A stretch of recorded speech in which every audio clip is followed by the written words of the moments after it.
Hello everyone and welcome to the channel. So today I have something really interesting for you. You may recall that a few months back I reviewed the Jinhao X159, which is a rather lovely pen from Jinhao that has very similar size and dimensions to the Montblanc 149. So at that time I compared whether or not it was a suitable substitute for the 149 or just a knockoff. Now the particular version that I got was not the best pen. It was a bit scratchy. I had to do a bit of work on it to get the nib to flow, and frankly after a few months and using it fairly regularly, it's writing pretty well now. But that sort of prevents me from recommending it as a beginner's pen, and I would certainly love to. The assumption is that beginners aren't doing the sort of nib work that a more advanced or more experienced fountain pen user is doing. So as someone who is very passionate about fountain pens, very curious about how they write, and hearing some nice stories about people that had great experiences with their Jinhao X159s, I was very curious myself whether or not I had just got a bad one. Now in context, my 450 wasn't very good. My 159 had a very nice nib, but the pen itself is very heavy and not to my liking. So I guess I'm not having the best track record with Jinhao. And as a pen reviewer, you really do pass an honest opinion on the pen that's in front of you. You don't always have an opportunity to go try multiple iterations of that pen. I mean, this is especially true with something like the Montblanc 149. If you get a bad one, you're certainly not going to buy two more and give it an average.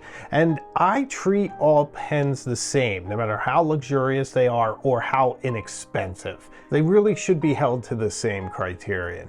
Nevertheless, it's much easier to go buy another Jinhao X159, and that's exactly what I did. I went on Alibaba, spent $3, another $3 for shipping, and it was very quick shipping, in fact. I think it was about a week and a half later. It showed up in my mailbox in a very unassuming package with a little sleeve. And here it is, the Jinhao X159. This one is blue and it's very lovely. Once again, if I was holding it in my hand blindfolded, I'd probably mistake it for the Montblanc 149. So my mission today is not to compare these two because I've done that already. Rather, it's to ink this up on camera and try it out on the first time and see how it goes. And I'm really hoping that this one is much more smooth, much more enjoyable, and I don't need to do any work whatsoever. Also keep in mind, I'm a very light writer. I don't put much pressure at all on my pens. I really write with the weight of the pen and I feel like I'm steering it across the page. So that is the level that this pen has to meet. So let's see how it does. Okay guys, what we have here is the Jinhao X159 in a very nice dark blue. It's actually coming across a little lighter in the light, but it's a bit darker. It's probably more like a navy, even though the light makes it look a bit more like a royal blue. But very nice color, really nice fit and finish on everything. And one of my favorites is always the Jinhao logo and the nibs. This is another fine nib, and let's see how this thing writes. We're going to fill it. We got the Jinhao converter, obviously not the best converter in the world, but it works fine.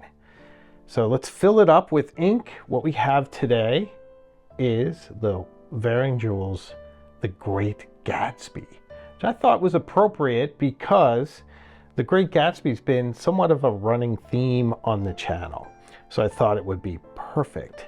This came courtesy of Pen Chalet. They send me these each month for some post over on TikTok. So super fun. Let's see how this thing fills. So yeah, it's pretty good. Look at that, guys. So I have a shop towel here. I hope you guys know about the utility of shop towels. These things are brilliant for everything around the house. and actually really good for cleaning off your pens because they don't leave residue. So you get these at Home Depot, lots of different places, but they're shop towels. I'm trying to do this in live time, but if I stutter too much or if the pacing's off, you might see some edits. But I just wanted it to be in live time so that you would have the verisimilitude of the experience. Okay, put this away. See, I might edit some of this out because this might be boring. So I have a really nice Rhodia pad that I'm going to use right here, which you guys have seen on the channel before. So we're going to make it nice and pretty. And then we're going to take this and post it. So I guess if I had a drum roll, I would put it right here. So let's see how it does. First strokes. Oh man, guys. Okay, so we missed the first stroke. Do we hold that against it? See, that's the thing. It missed the first stroke. It did flush ink in and out of it, so it shouldn't have, but so what, right? So what? This is very smooth paper. See, this is not scratchy. On my live show last week, or actually a couple days ago, I put the loop on this pen and the tines looked perfectly aligned. If anything, they looked a little close, which I was a little worried about, but they were definitely aligned. So yeah, this is really nice actually. This is much better than the last one. I actually like this ink too. What do you think of The Great Gatsby? Yeah, this is nice, guys. This is really nice. And the feel is very similar to the 149. I can't lie. It's very nice. Let's do some squigglies because it's easier to speak while you do squigglies. When I'm saying one thing and writing something else, I tend to misspell words or I'll write nonsense. That's why I go to a lot of default things that I just kind of know so well so that I don't mess them up. Because you'd be surprised what people pick up on. Sometimes I get criticized roundly for messing something up, leaving a word out, even though I'm speaking at the same time. That's not that easy. Trust me.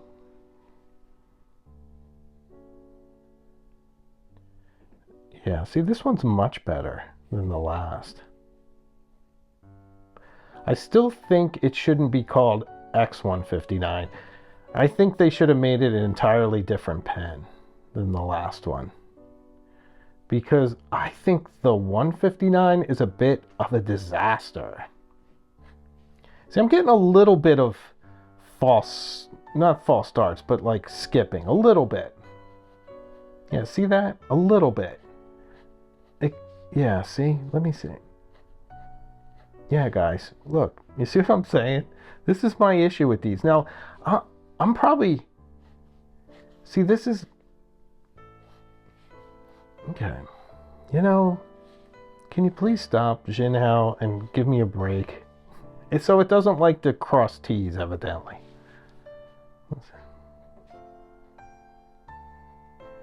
No, it's okay.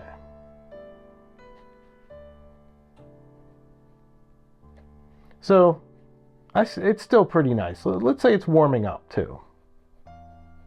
I'm trying to give it the benefit of the doubt. So, let's set it aside. So that was really nice. It was a great writing pen. First time out of the gate. I do want to try it on this Clairefontaine paper as well. Because Rhodia is nice, but I'm often using the Clairefontaine. So let's see how it does on this. It's actually quite nice. So it just seems like I have a better iteration this time. It's pretty smooth and pretty nice, especially for a fine nib, which you guys know is not my favorite. it seems a little bit more reluctant doing the horizontal lines, but still, it's fine and really smooth and pretty nice. I mean, the little squigglies give you an idea of how it does. It's not scratchy at all. So a very nice, enjoyable pen that I hope is more representative of the brand. So I wanted to give it this little extra attention. I do really love Jinhao. I really like that they can pull off such a nice pen for $3. I mean, these would be great to give away to people that are interested in fountain pens and don't want to invest in a lot of money. I just didn't want those people to have to do nib work. So I'm cautiously optimistic now that Jinhao will live up to all my expectations. So I hope you enjoyed this. So what did you think of that? What do you think of the Jinhao X159? Did it live up to your expectations? Do you have one? How does it write for you? I'd really like to know in the comments. Your comments really do guide a lot of the content that you see on this channel, so I appreciate it very much. By the way, if you like my videos, please consider subscribing. It's a very small channel. We just don't get a lot of attention. It would be nice to get in front of more people. So please consider subscribing. Also, if you'd like to join this channel, we have a lot of fun behind the scenes. And right now, for Cognoscenti and Illuminati members, I'm doing a letter exchange personally with each one. And then we're all doing pen pals together. That's super fun. So I release new videos all the time, especially on Fridays. And then I also do a live show every Tuesday at 8. So please join the live show. We have a lot of fun on there. So thank you so much for watching today. I promise we'll see each other again very soon, further up the road. So until then, take care.